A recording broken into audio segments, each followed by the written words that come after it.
Hello, and welcome to a new episode of Leadership Trail Mix. I am Miguel Oliveira, and for the next few minutes, we'll be together looking at one of the many ingredients that compose this art and science we call people leadership. My guest today seems to agree that leadership is more of a puzzle that reflects so many aspects of our whole selves. Peter Sorgenfrei lives in Denmark, so we're connecting early in the morning for me here in Denver. I'm so glad you can see my tired face, um, but I'm so happy to be here anyway. He's a six-time founder who burned out in 2019 and rebuilt from there. He's working on a book that will be released in 2026 titled The Whole Human Leader: How to Lead Without Losing Yourself. And there is one sentence that complements that title that I absolutely love. What I learned from 200 CXOs, 2 divorces, and 1,000 team meetings. Peter, welcome to Leadership Trail Mix. Thank you so much for having me, Miguel, and thanks for getting up early on what in Denmark is a snowy, cold Thursday in November. Founding 6 companies, 200 CXOs, 2 divorces, and 1,000 team meetings. And I'm assuming that a lot of these things happen at the same time for you. What is the main lesson you learned from it all, Peter?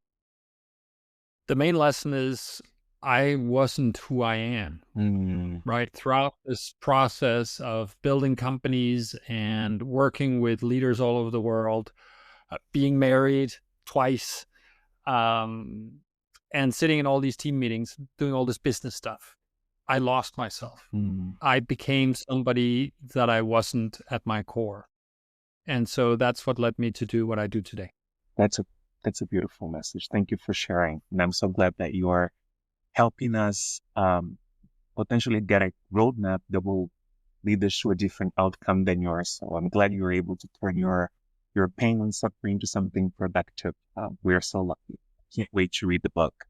A quote from you here is: startups don't burn you out because they are hard. They burn you out when you forget why you started. I loved it, and I would love to unpack it with you, especially considering that this misalignment tends to be the reason for burnout beyond the startup world. So can you expand a little bit on that? I think it's when we find ourselves in a reality that is different than the reality that we want to be in, right? So I think many people can recognize that, we have busy periods of work. We have challenging conditions, maybe in our personal life, in our relationships. No life, no relationship, no business is perfect. There are going to be ups and downs. But the burnout happens when there is misalignment between that desired reality and the actual reality that we're in on multiple fronts. Whether it's between us and our partners at the same time as how our business or our company or our colleagues, how that alignment is, and then within ourselves, right? And that's a thing that I think a lot of us kind of know, but we tell ourselves a bunch of stories of what we want to be or aspire to be. But the reality is, and this might be a hard lesson for many cases, we're not that. And we're never going to be that. So striving towards something that is not in the cards for us is also contributing to the burnout. Yeah. That's a powerful concept. Thank you so much for that. And I think it's a perfect segue to talk about the whole human framework, which is something you created and that we'll learn more from your book. But for now, can you give us the 30,000 feet view on what the whole human framework is all about? The whole human framework is this idea that we're not a professional human being and a private or personal human being. We're one whole human being, right? And so for years, people have talked about, work-life balance, that it's two different things and they have to be balanced. I think that's BS, to be frank. I don't think that exists. Yep. We live in a world where work and life is integrated. So the whole human approach takes that into account, saying, all right, in front of me is Miguel. He is one person, one whole human who happens to be a private individual and a professional in the company that he works at. So that's one dimension, sort of those two things. The other dimension is tactics and strategies. So within our lives, there are certain things that we do that is a tactic. I brush my teeth every day. Hopefully most people do. That is a tactic. The strategy is I do it because I wish to maintain good health and hopefully for my teeth to be with me for a long time. So if we look at those 4 dimensions, so the personal, the professional, tactics and strategies, we can start designing elements of our lives and say, okay, I want to improve my relationship, for example. What are some of the tactics I can deploy? A simple tactic is when I come home, I put away my phone. Mm-hmm. Or I remember to take my partner out on a date once a week. That's a tactic. A strategy around that is part of my long-term aspirations is to be in a relationship. And so I need to figure out what are the things that needs to change around my prioritization, around my actions that will actually allow me to be in that long-term relationship with my partner. So we can do that in our personal life and in our professional life. And that's what the whole human approach is. I love that. So good. And so aligned to what I believe, especially this, we are just a lot of pieces of puzzle put together, or a lot of ingredients of a trail mix put together, and trying to separate the work M&Ms from the personal life M&Ms is impossible, and it should be. And this idea of balance versus integration is very, very relevant.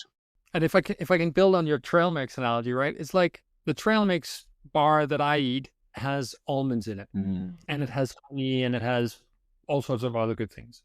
As you're saying, the combination is great. I can also eat a lot of almonds just by themselves. But I think if I had a lot of honey by itself, that wouldn't be a pleasant experience. And so in our work life, in our professional lives as humans going through life, many of us experience that we consume a lot of work, right? Not only are we in some office or in front of some computer for 8, 9, 10, 12 hours a day, but outside of that, we're also consuming work, to use your trail mix analogy, because we're constantly digitally connected. We're thinking about it because a lot of us are knowledge workers. So a lot of our work actually happens inside the noggin. We're discussing it with our partner. It's such a big part of our identity. So it's kind of like getting a trail mix bar, and 80% of it is honey and 20% of it is almonds. Oh, I don't like it. Over time, that's going to be a very pleasant experience. And that's the same thing with work-life integration versus balance. Thank you for taking my analogy and expanding on it. That's awesome. I recently saw another post from you about 5 conversations founders need to have, which is so aligned to my experience coaching founders back in Brazil.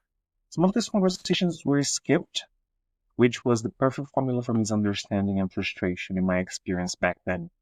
Today, I'd like for us to focus on 2 out of the 5 conversations you mentioned, which I believe are being skipped across organizations of all types: decision-making authority and work-life boundaries. Can you talk to us about why these conversations matter and why they need to happen early? So if we start with decision-making authority, typically you have 2 or maybe 3 co-founders start a business. And at the beginning, what happens is you kind of just make decisions on the fly, because honestly, there's not a ton at stake and there's nobody else. So you kind of just do.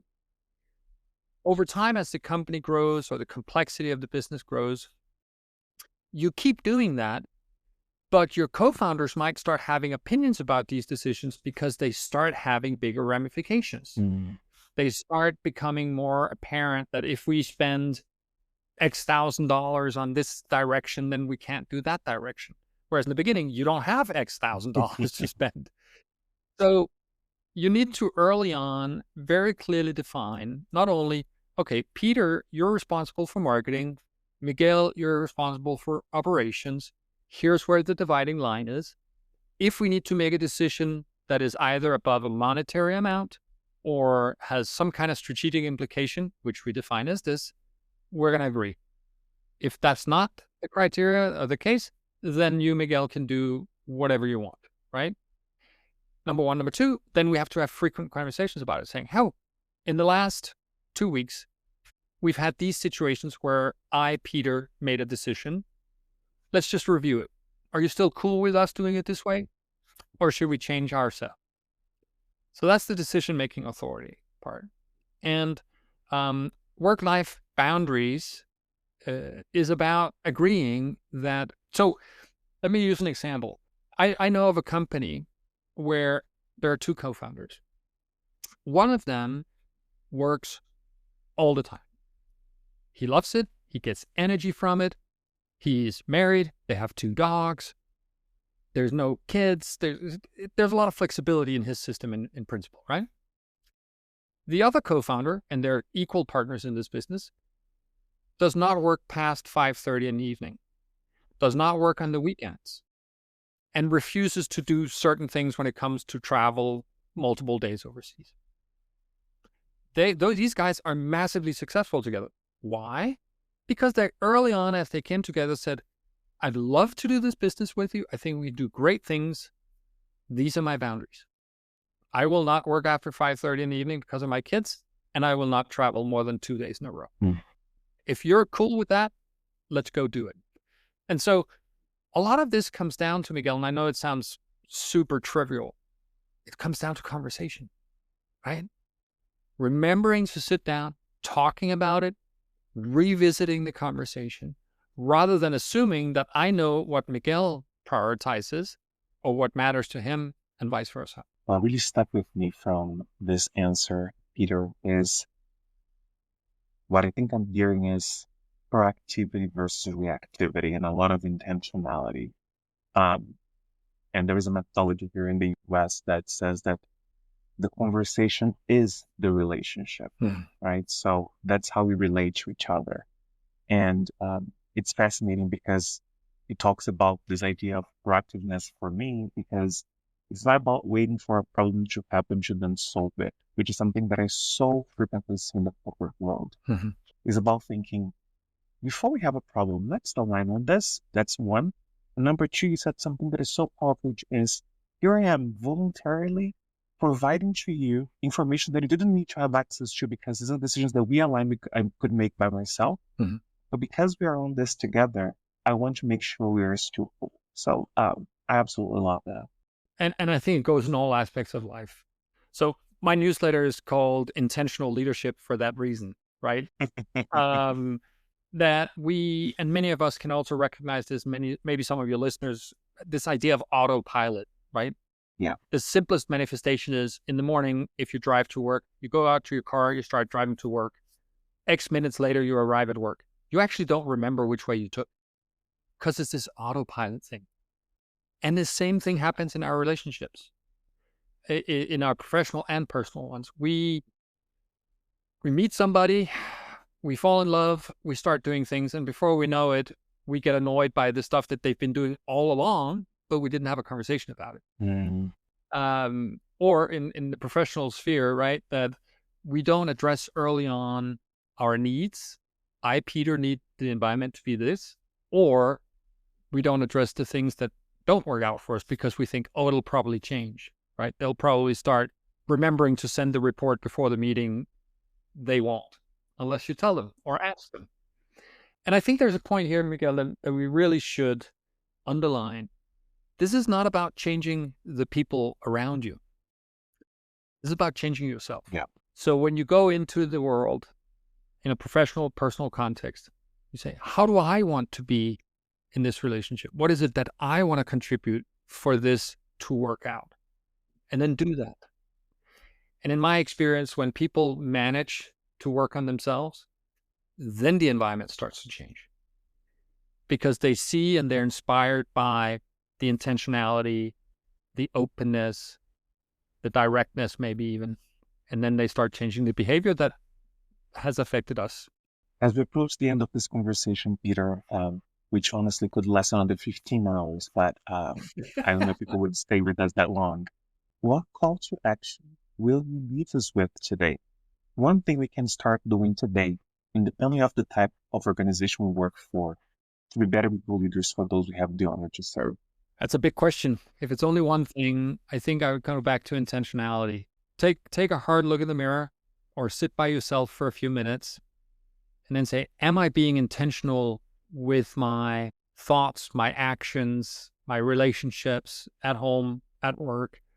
Am I doing the things that I want to be doing with and to the people in my life?